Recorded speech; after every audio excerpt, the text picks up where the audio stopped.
भारत के कानूनी सिस्टम में एक कह सकते हैं कि एक सीक्रेट दरवाज़ा है, एक ऐसी चाबी जिसका इस्तेमाल तब होता है जब न्याय के सारे रास्ते बंद हो चुके हों।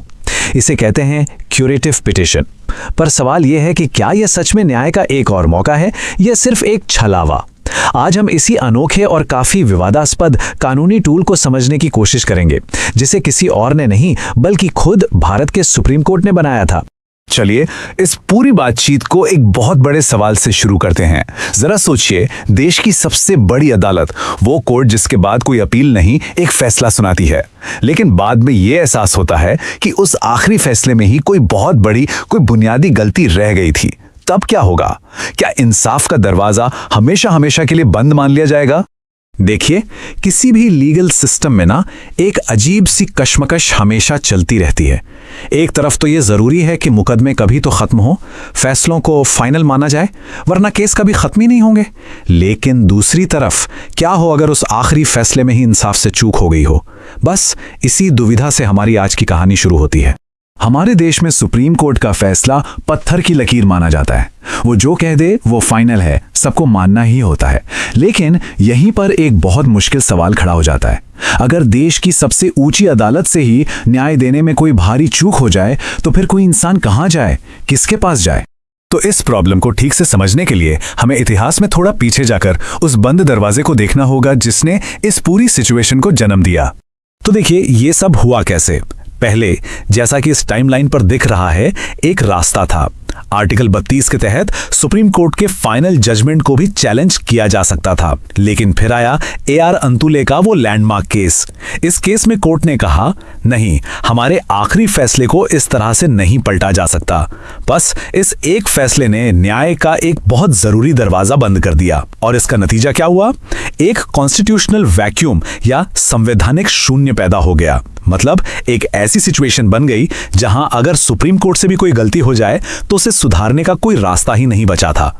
तो अब उस बंद दरवाजे को खोलने के लिए सुप्रीम कोर्ट ने एक बिल्कुल नई चाबी बनाने का फैसला किया। एक ऐसा सॉल्यूशन जो उसने अपनी ही पैदा की हुई एक प्रॉब्लम के लिए बनाया था। और वो नई चाबी हमें मिली रूपा अशोक हुर्रा बनाम अशोक हुर्रा केस में। इसी ऐतिहासिक मामले में सुप्रीम कोर्ट ने एक बहुत ही असाधारण और पहले कभी न सुना गया एक नया रास्ता बनाया। इसे नाम दिया गया क्यूरेटिव पिटिशन। और इसका मकसद बिल्कुल सीधा था, कोर्ट की प्रक्रिया का कोई गलत इस्तेमाल ना हो, और अगर इंसाफ देने में कोई बहुत बड़ी, बहुत गंभीर चूक हुई है तो उसे ठीक किया जा सके। यह सचमुच न्याय का आखिरी, एकदम लास्ट रिसॉर्ट था। लेकिन इस चाबी का इस्तेमाल करना बिल्कुल भी आसान नहीं बनाया गया। इसकी प्रक्रिया बहुत ही ज्यादा सख्त है। पहले तो यह साबित करना होता है कि नैसर्गिक न्याय यानी प्रिंसिपल्स ऑफ नेचुरल जस्टिस का उल्लंघन हुआ है या फिर किसी जज पर पक्षपात का कोई शक था। फिर एक शर्त यह भी है कि यही बातें पहले एक रिव्यू पिटिशन में उठाई जा चुकी हों और वो खारिज हो गई हों, और इन सब के बाद एक सीनियर एडवोकेट को इसे सर्टिफाई भी करना पड़ता है। ये सारी शर्तें मिलकर इसे एक बेहद मुश्किल और रेयर उपाय बना देती हैं।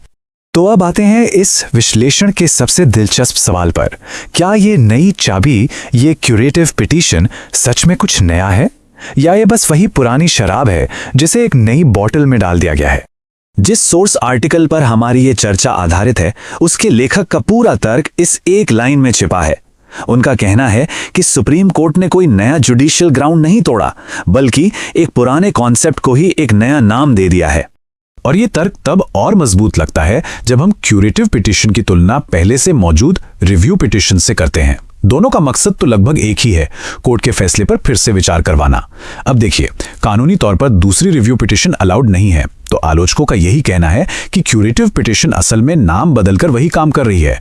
ये एक तरह से सेकेंड रिव्यू ही तो है। अच्छा, तो लोगों ने इस रास्ते को कितना आजमाया है? सोर्स में दिए गए आंकड़ों के हिसाब से साल 2002 से 2006 के बीच कुल 568 क्यूरेटिव पिटीशन फाइल की गईं। और उनमें से कितनी कामयाब रहीं? 0, एक भी नहीं। ये नंबर हमें बताता है कि ये दरवाजा भले ही बना दिया गया हो, पर इसे खोलना लगभग नामुमकिन है।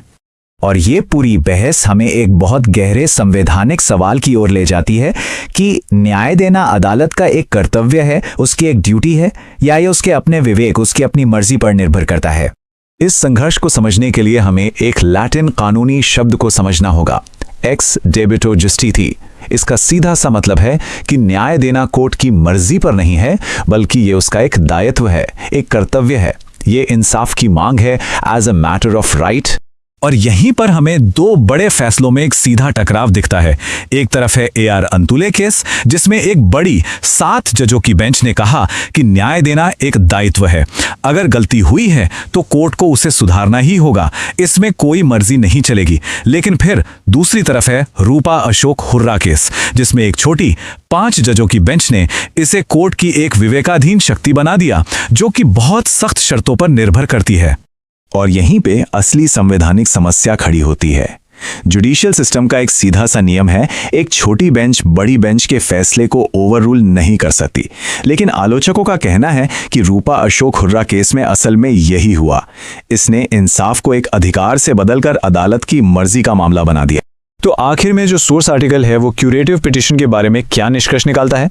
लेखक का एनालिसिस एकदम साफ है। उनका कहना है कि क्यूरेटिव पिटीशन असल में एक सेकंड रिव्यू पिटीशन ही है, जिसे एक जुडिशियल ऑर्डर से बना दिया गया।